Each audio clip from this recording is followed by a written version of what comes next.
Yo, this hot, this the spot, there it is, pod.com. We're interviewing the best comedians, so tune in quick and get your ears receiving them. We talking about life and life to stream right to you, from the microphone right to your home, dude. Side note, this might get embarrassing, but no, don't sweat, yo, cause there it is.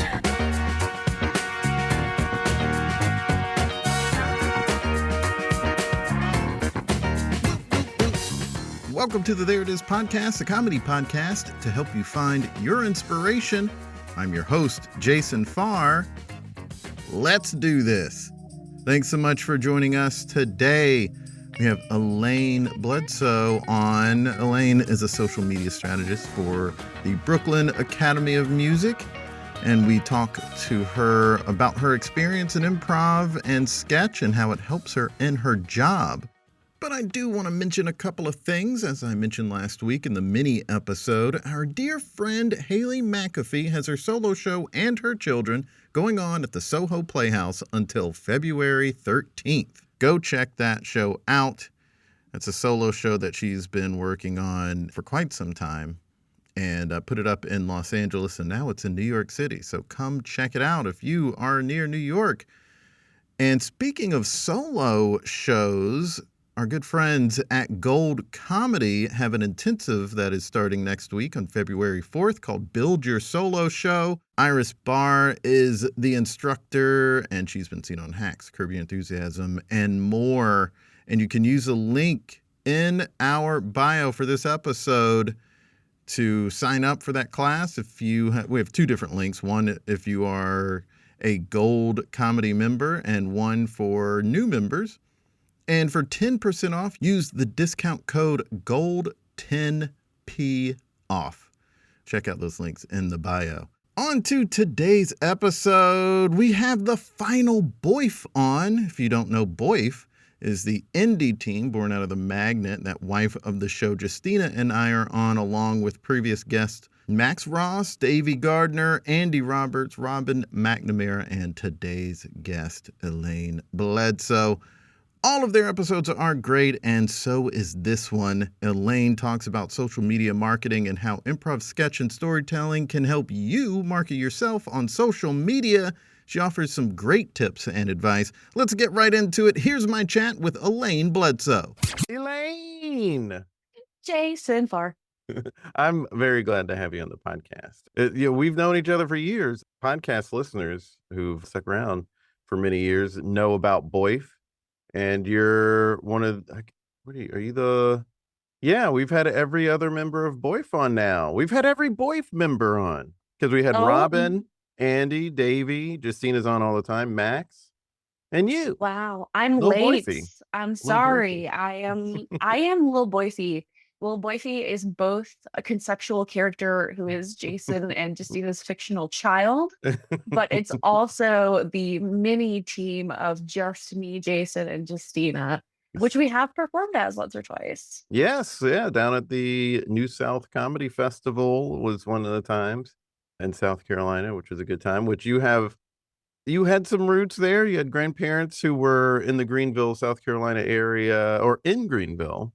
Yes, they were in Greenville. I remember when I believe I met you before Justina, and I remember meeting you and, talking, where you're from. And you said South Carolina. And I said, where? You said Greenville. I was like, are you serious? Like, I just my grandparents lived there. I spent a lot of time down there. And of course, you guys are from there. So I was honored to be invited back to do your comedy festival with you guys. It's like a core improv memory. Yeah, that was a fun trip and a fun show. But you're originally from Alexandria, Virginia. That's true. I'm from the DMV. Someone recently said the DMV, and I was like, I don't think I've heard that phrase before, but I didn't feel like sounding dumb to him, so I just was like, oh, okay, yeah. So now you're saying, and then you looked it up later. I actually didn't. I just assumed it was that like DC, Maryland, Virginia area. Is that what it stands for? Yes, that is exactly what it stands for. Okay. I think sometimes people say it's also Delaware, but I feel like it's like the true DMV is DC, Maryland, and Virginia. And it's a silly, stupid thing that nobody needs to call it, but we did. Yeah, every Christmas now we drive down and Oh, up. nice. And Justina likes to stop in DC. And even though it means the second day is going to be like a long travel day, and the Yes. first day is very short, Oh my but there's God, a lot of yes. stuff in the DMV area to check out. It's like nice and fun to hang out in. Yeah, and I'm so glad that you guys are, repeat customers on the Elaine Bledsoe childhood walking tour. But it's like that's so interesting because we used to do the drive to South Carolina from DC, and it's Yeah, it's long. It's like 8 or 9 hours. yeah, yeah. It Okay. is.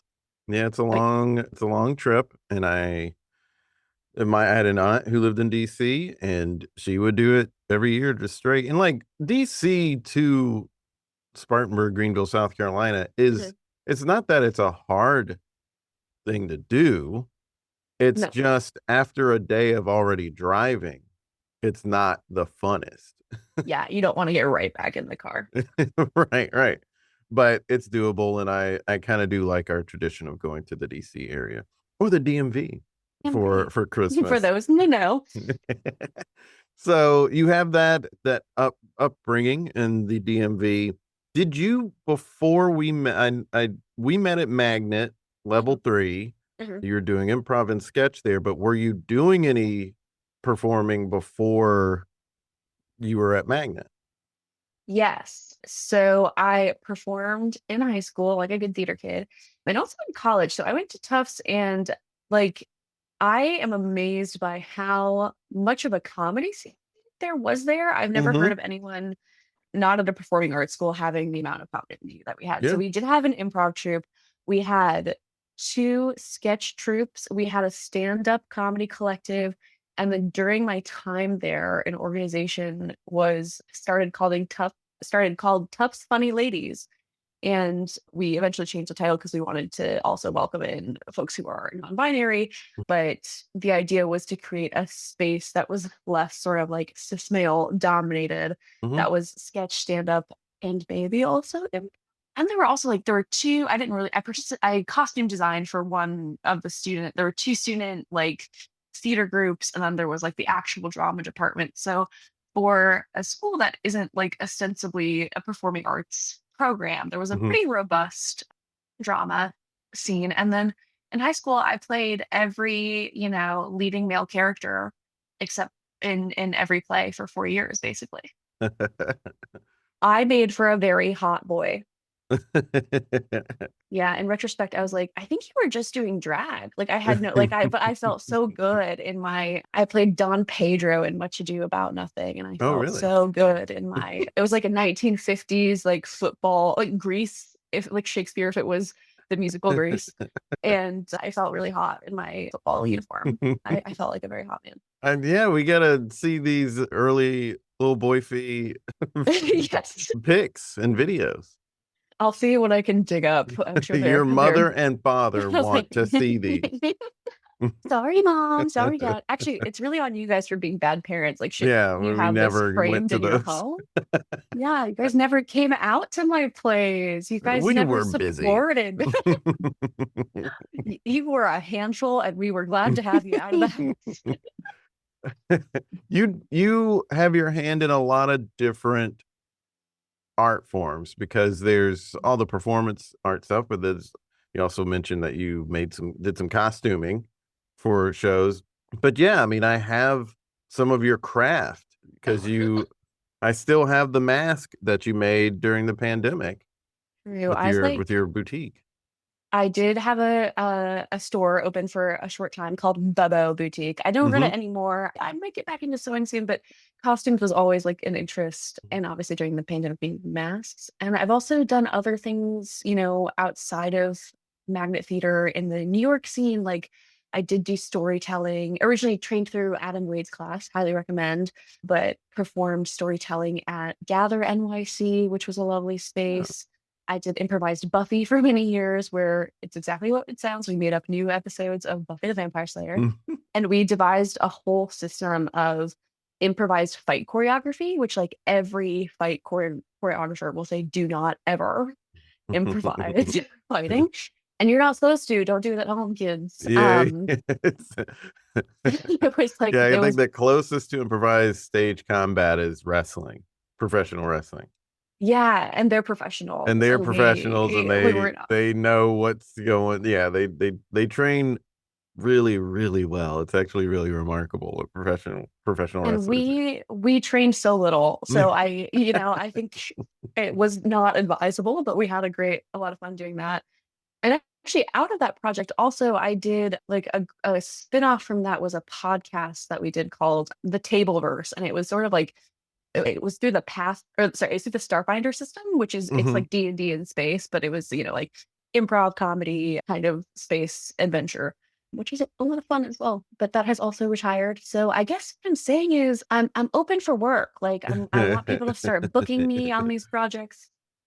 But I've always been like a little omnivorous in my like creative interests. That's a But good thing. yeah, I appreciate that. Or unfocused. It's all about the PR. Mm. Do you think that I've said before, like, I do think that doing multiple like versions of comedy like makes you a better comedian overall. Like if your focus is Yeah. still improv, doing sketch, it's all like cross training, So hopefully all of these creative endeavors have been a kind of cross training for whatever my Yes. final form is.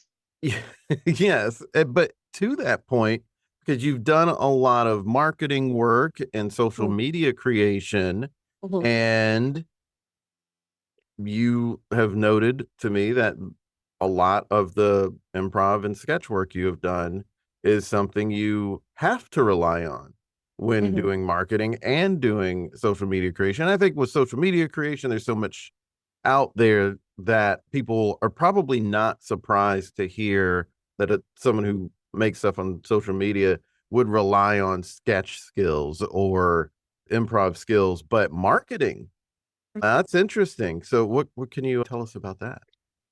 Yes. So I actually like I know every improviser does this to everyone in their life, but I do tell coworkers in marketing when that they should consider taking improv and sketch. And the reason is like obviously there are these skill sets that we talk about all the time that improv gives you, right? You become a really good listener, you become good at connecting ideas in like an surprising, interesting way. You become really good at like building out a whole world for this character you imagined. Hmm. And we're seeing a lot of absurdism in commercials. If you Yes. think about like this is many years old now, but will live forever in my head. Like those Old Spice commercials with Yes. with the hot guy on the unicorn, and, Hmm. Look at me. Look at Skittles. your man. Look at me. And Yeah. yes, yeah, The Skittles commercials Skittles, yeah, have Taste been the Rainbow. crazy for 20 years. Yes, they're really, really weird. And those are all, effectively sketch Hmm. comedy. Yeah. And now I'm starting to see the impact of Tim Robinson's comedy in commercials. Like it's very much that sort of new agey cringe comedy. 100%. And then I also am starting to see commercials where like it's made like on an actual human TV. I don't know what I'm saying to, but a horizontal screen, they're playing a vertical video that looks like it was ripped off of TikTok, Hmm. where it's what we call UGC, user generated Content. content. Yeah. And it's not true UGC in the sense of like this is absolutely an actor. I mean, I Right. guess you like doing this, but it's meant to look like, oh, someone is just sharing their honest Right. opinion, their honest unboxing. Right. It's I've like to auditioned for some of those. how'd they go? No, I didn't want to audition for them. No, no, to be honest, there've been a couple, and in the ad or in the audition, I didn't have to do what was probably in the ad, but that was the thing. They were saying it's supposed to be like UGC. Yeah, I mean, there's a huge market for that. I also think if you are someone who is already has like a decent camera and editing setup because you are making like funny content for your own channels, like trying to get some UGC gigs is not a bad way to make some money as a creative. So I also think that's an interesting field. Like you don't have to be an influencer to make UGC because they Right. they want it to feel like it's just your cousin, your neighbor, or Yeah. some random It's an person on the everyday internet. person sharing an opinion Yes, of an experience because they had. Not yes, not just and like I don't mean it like sharing yeah, their yeah. stupid opinion. I mean like they're sharing their experiences like, hey, this worked for me.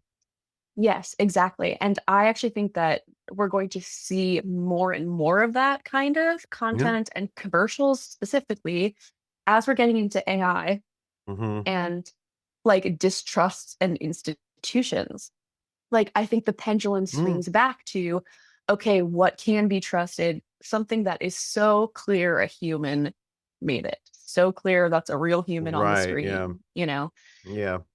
Because yeah, why would you like the AI actor, or whatever that shit is? Like obviously they can't physically touch a product. They don't know how it works. They know nothing. They're a robot. Right. Anyway, so like, but I use my sketch comedy skills constantly because what I do primarily is organic social media.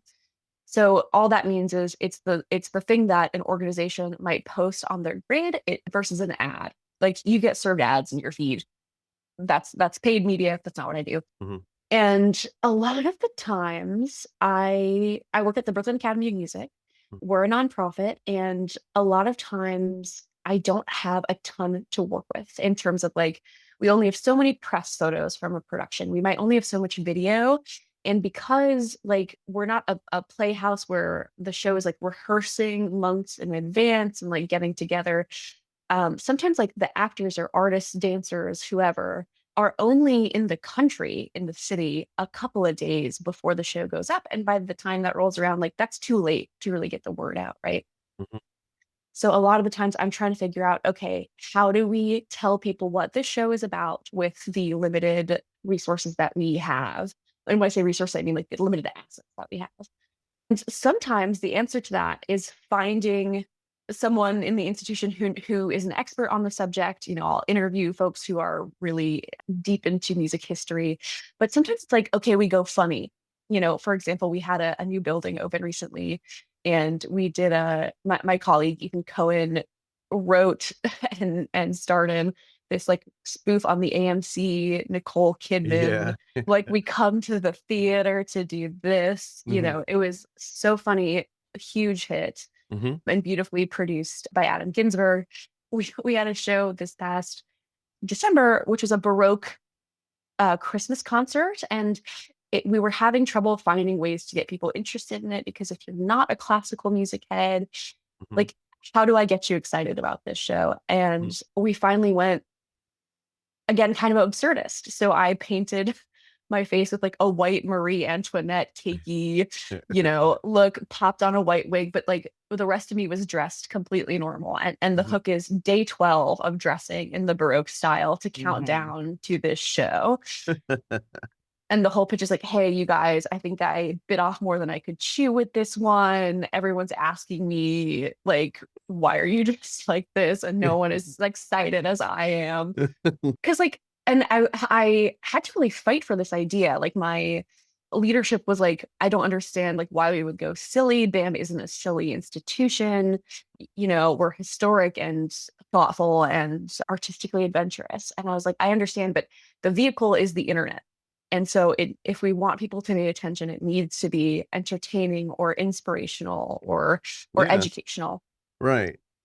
So this is how we do that. And we map it. This is instantly exciting because it's relatable. We've all done something. We've all gone too hard and then regretted like how that looked, especially in the professional setting. If like someone like Mm-hmm. casually brings up like, oh yeah, I got my cousin, like this video game he wanted for the holidays or whatever. You're like, oh my God, I love that. That's so amazing. You like you're talking for 10 minutes and then you realize that the person you're talking to, their eyes have glazed over, like that horrible feeling. So there's like, the sketch comedy like mapping to make it's the same function that makes good content on the internet is that you want people to map onto an absurd situation very Mm-hmm. quickly. You want to hook up top Mm-hmm. that stops their thumb from scrolling. And then you want to keep building throughout the video so that they stick with you and there's a real momentum and they watch through to the end. Right. And they find out about the product. They find out about the product. Because it's easy to just scroll real fast, like I don't want to see that, I don't want to see. But if it's interesting looking, then we stop. Yes, a Especially clear with so visual many hook. ads. Yeah. Now I feel like there's a way to just like on Instagram to just see who you're following, but if you don't click there to Mhm. select who you're following, you're getting served more ads than I feel like you were just a couple months ago. Absolutely, because that's how they make their money. Like it's a quote unquote free service, but how Yeah. they make their money is mining your data and serving you ads. Mhm. And I also think like it's in like another thing for your personal use to keep in mind is like the app's goal is to keep you on the app as long as humanly possible, which is why they're like constantly tailoring your algorithm. Yeah. Also, this is maybe helpful for creators. So your content, if you have a longer watch time, the Mhm. algorithm will uplift your video. So most people don't make it past the first 4 seconds of a video. So you got to have that sketch hook like up there tight, get everyone on the same page instantly, or else they're gone. Wow. Having to do that makes you really cut to the core and hone. Mhm. Like you Mhm. can't have too much fat on the bone. You really Yeah. gotta like get to the center of it. And that is tough to do when trying to communicate something. Yes. And also because like yeah, a lot of my strategy for stuff at BAM, because it's a lot of weird shows, right? Like we don't necessarily have celebrity names attached to them, or Mhm. it's not Broadway either, like it's a lot of funky, cool stuff. Mm. But the goal is often to kind of like crack open a show and show people its insides. Cause like if you don't know anything about football, like you don't care about the game, right? Even if someone taught you the rules of the game, like you could follow along, but you don't care. You start caring about football when you know the story of a team and you know the story of the players.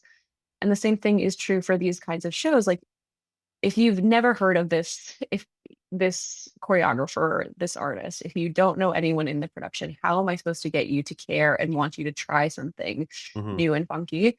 It's like it's cracking it open and showing you the guts. So like you need to be really like tight on what is the most interesting thing about this production and how do I communicate that Mhm. like hopefully in under 30 seconds.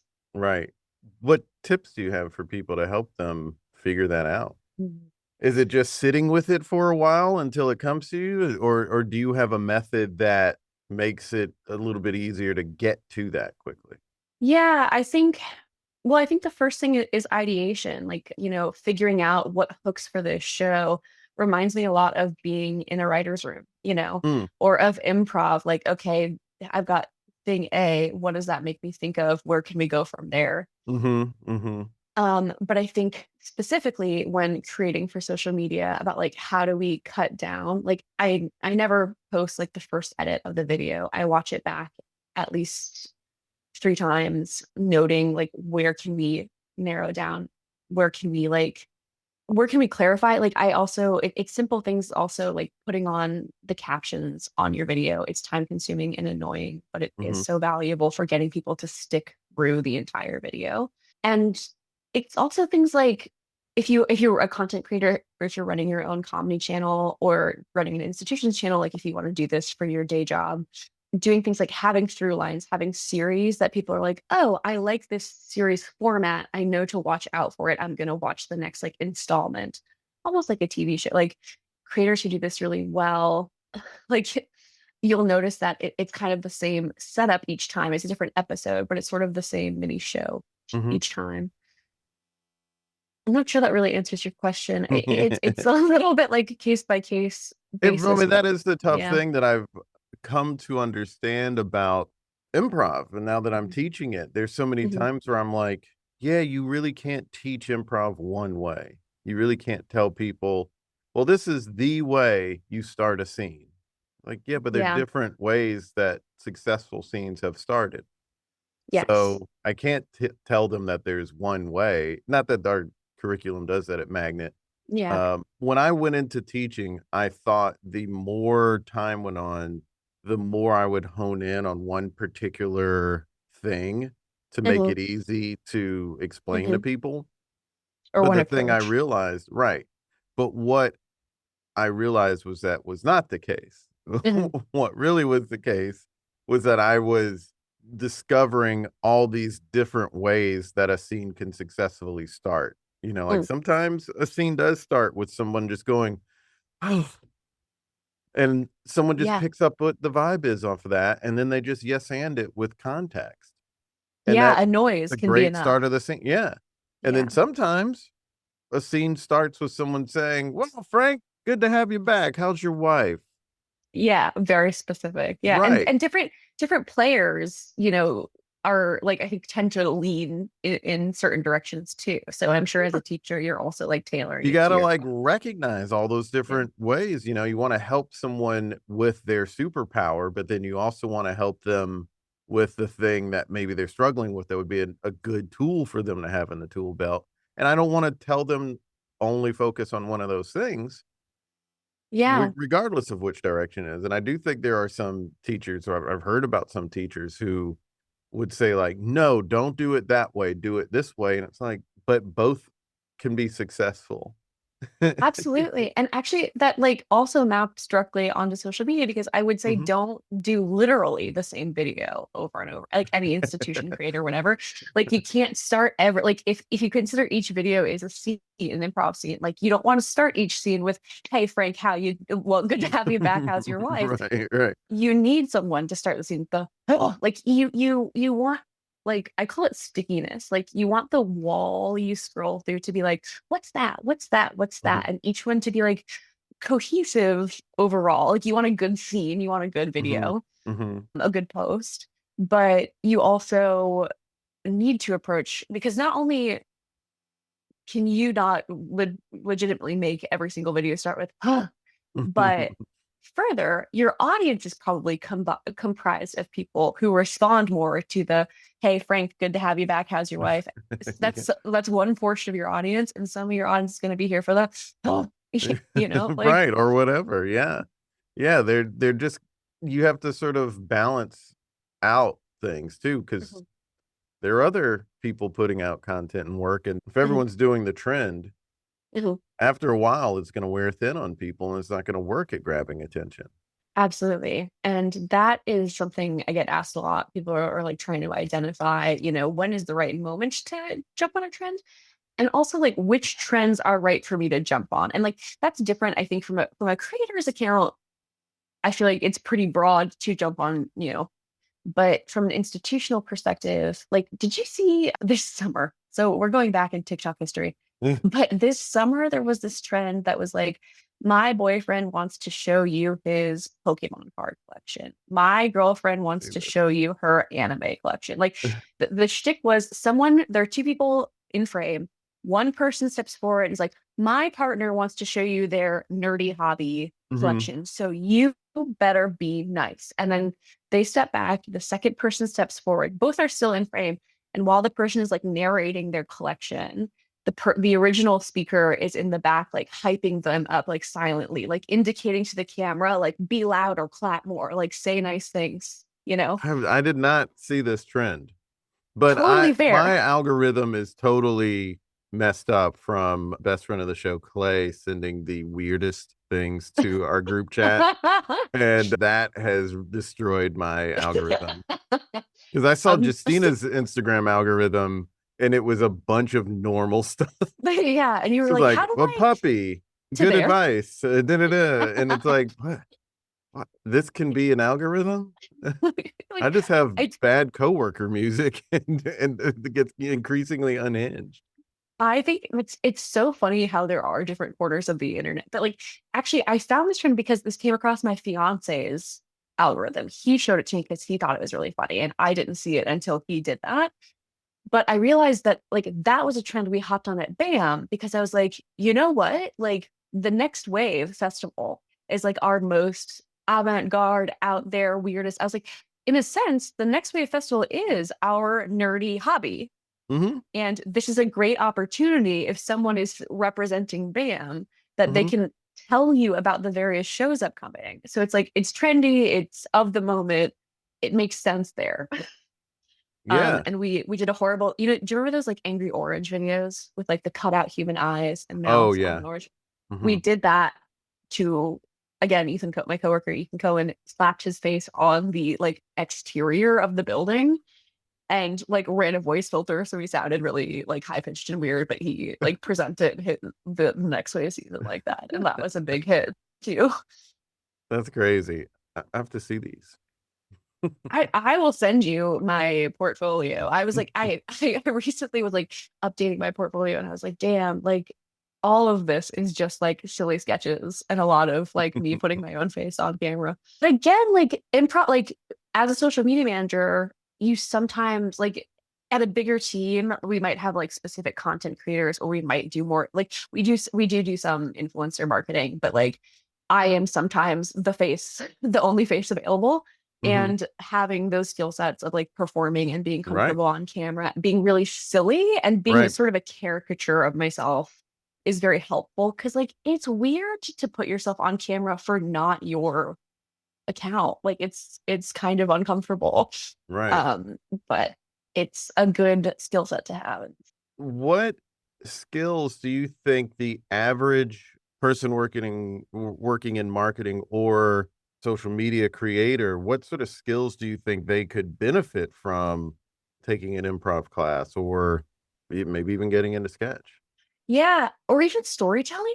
You know, Yeah. like I Yeah. I think all of these functionally teach communication, right? Hmm. And that's what social media is. Like you will have to do copywriting in the caption or in the script.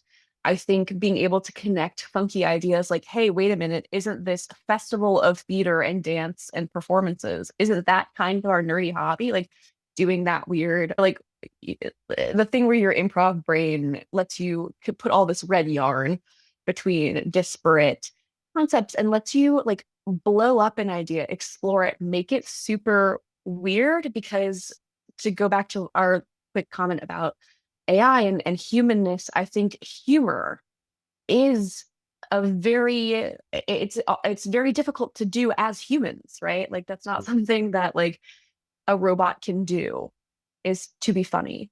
Right. So again, I think when you use humor in marketing, it automatically engenders trust. It automatically make if a commercial made you laugh, you feel warm and fuzzy towards that company, even if you're like, all right, like I actually hate the product, but that was pretty funny. And it Yeah. also makes it memorable, because good advertising should touch an emotion for it to Right. be memorable. Right. And beyond that, like for an institution like BAM that does a lot of community programming where we're trying to like get people to try us out for the first time, Hmm. I think showcasing a sense of humor also indicates, hey, we're friendly, we're warm. Like it gives an approachableness. Hmm. I think that going like, this is the most intense, most jaw-dropping piece of art, you will emerge changed. That's actually less, I think, appealing than approaching it from the side, like approaching it with humor. Yeah. And I imagine too, because you mentioned you had an idea and they were kind of like, yeah, but we're a serious thing. This Mhm, is a silly idea. When you're trying to reach a new audience but don't want to alienate your mhm, current audience, mhm. I bet that's a hard balance to find. And Yes. it's something about performing live in front of an audience helps you sort of figure that sort of stuff out. It's almost an unteachable thing. You just have to be in front of audiences a Yeah. lot to sort of pick up on it. Yeah. And also, like for social media, unlike sketch comedy, you actually have data, right? Like you can Mhm, look at the analytics of like what performed and what didn't, and how mhm. are we growing month to month, which is not something you can do when you perform a sketch. You're like, I think I heard people laughing, right? Right. Like it was a hot room. Mhm. But beyond that, like we did see some, it's called churn, when you are gaining followers but losing followers at a pretty like high rate. We did lose some folks in the first couple months, I think because we had finally made it back onto their feed and they were like, oh, I don't need to follow them anymore. So Ah, it is no longer true that if you follow me, you will see all of my posts. wow. That used to be how the algorithm worked. And that's why gaining followers was such an important metric. It's now about how long did that specific piece of content keep the viewer on the page before they scrolled away? And Wow. did they engage with it? Because Right. again, the algorithm lives in service of keeping you on the app as long as humanly possible.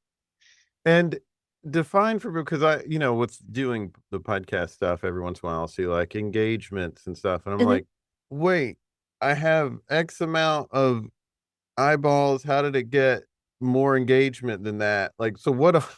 Break down what Absolutely. engagement is. Let's talk some glossary terms. So obviously your followers are all the people who have subscribed to follow your account. Mm-hmm. On Instagram, this used to be called impressions. It's now Mm-hmm. called views. But basically, an impression or view is each time your piece of content shows up on somebody's screen. Hang on to that for a second, because reach is the amount of people who saw it. And here's the distinction. Huh. If you get served a video twice in the algorithm, maybe like it came across your feed once and then later you like looked it up because you wanted to watch it again or show it to somebody. Mhm. And then I got served the same video once and I didn't go look it up again. The reach is 2 because 2 people have seen it. And the impressions are 3 because you looked at it So twice and I twice, looked yeah. at it once. Does that make sense? Mm-hmm. Mm-hmm. From there, engagements is anything that someone does to the post. They like it, they comment on it, they share it, they save it. Okay. If you're looking at Facebook or LinkedIn or X, Blue Sky, it can also be that someone clicked on a link on the Mm-hmm. post.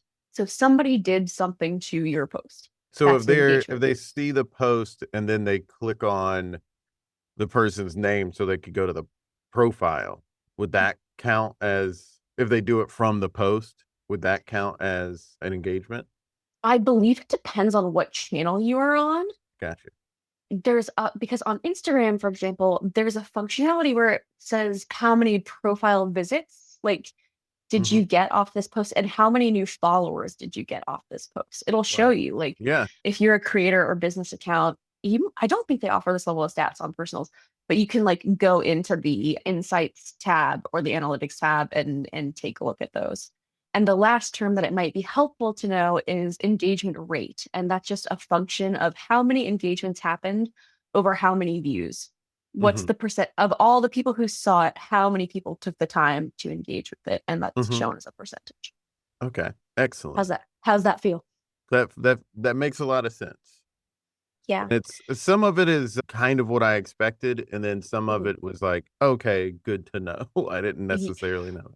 And some of it's probably too nitty-gritty for Mm-hmm. anyone who isn't a social media manager. But if you're trying to build your creator account or like your account for your podcast or Mm-hmm. your sketch comedy team or whatever it is, Mm-hmm. I think the first thing in the very beginning, you want to get more views. Like you just want to Mm-hmm. get more eyeballs on it. You hope that more people follow you, make note of it. When you really want to like build a community, you're typically chasing engagements and engagement Mm-hmm. rate. And because in a sense the algorithm is more democratic now in the sense that like it doesn't matter if I have 1 million followers and you have 10 followers, but you make a viral video, you can go viral. Like Yeah. Yeah. previously, it's annoying from the from the perspective of the institution. Like, I want my followers to see my content. Like, what good Right. are they doing if they're Absolutely. not seeing my content? Yeah. And But in another I, sense, yeah. in some cases, want to see just what my followers are saying. Like, Mhm. I can appreciate that Threads is putting my content, Mhm. any post I make in front of people who don't follow me, but it's also annoying that when I get on Threads, I virtually see 0% of people actually follow.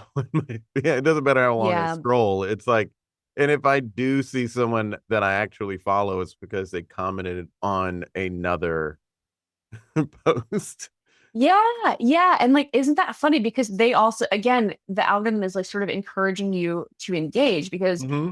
it wants you to see that your friend or this person that you follow has commented and wants you to join that conversation and keep going. Hmm. I think like if you wanted to kind of hard train your algorithm to show you more content of your friends, like I would start searching them in Yeah. the search bar, going to their pages, and unfortunately interacting a lot with their like you might be like my friend's gonna think I'm a stalker, but like the more you interact with the content, the more you watch your friend or the person you really want to see in your feeds videos to the end, the more you will be served. Like Yeah. what one of the funny things, so I answer customer comments and complaints on our posts, and one of the funniest things to me is always that like people will comment on Facebook ads like, why do I keep seeing this damn ad? And I'm like, sorry, man, you're about to see it like 3 more times because you just commented on it.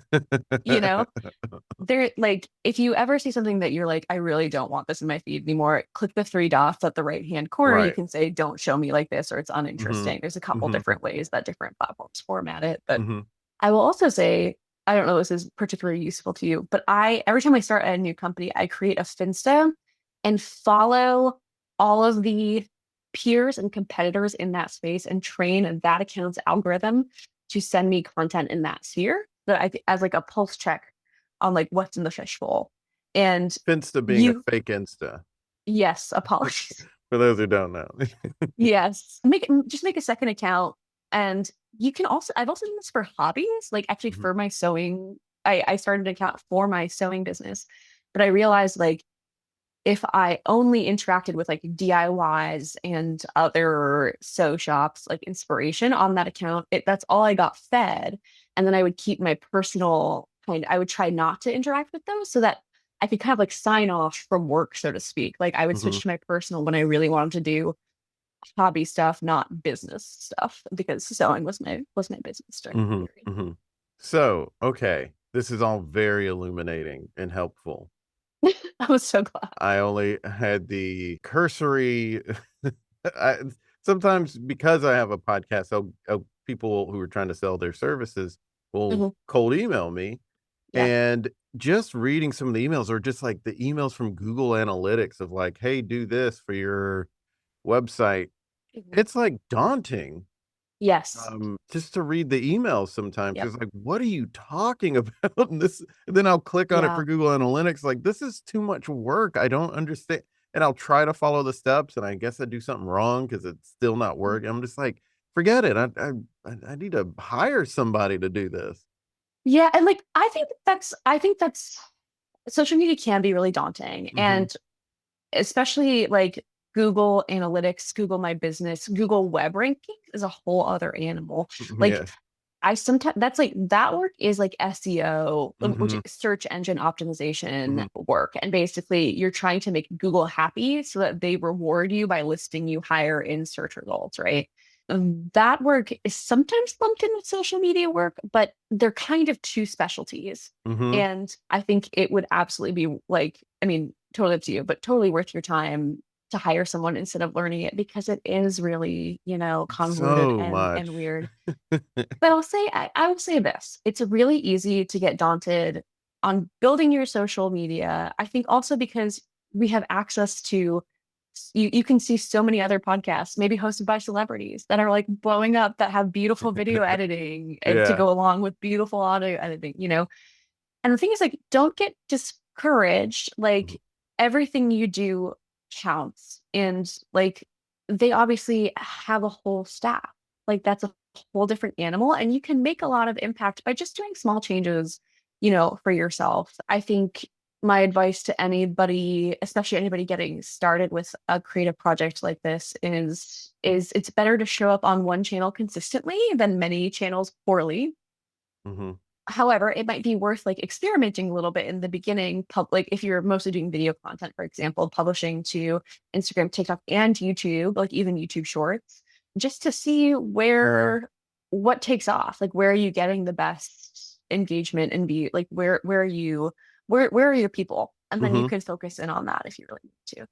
There's a lot of free editing software and stuff out there, and there are a lot of free courses out there. Like you to do this, you do have to be a little bit of a generalist if you can't afford to hire a whole team, right? Mhm. And beyond that, like have fun with it and don't let social media like get in the way of the actual work, right? Like the Yeah. actual work is the podcast. Right. The Right. actual work is the performing career, the acting, acting Mhm. and Mhm. comedy and all that stuff. Yes, social media can be a really good tool to even like practice the skills that you would bring Mhm. to a paid acting gig. But it also like it's crazy that the expectation is sort of that like everybody has an amazing social media page if they want to be Right. an actor. Like that's bananas. No, I think I'm it's rambling a bit, something. but No, it's a lot. And, if someone could figure that stuff out and it's not daunting for them, more power to them.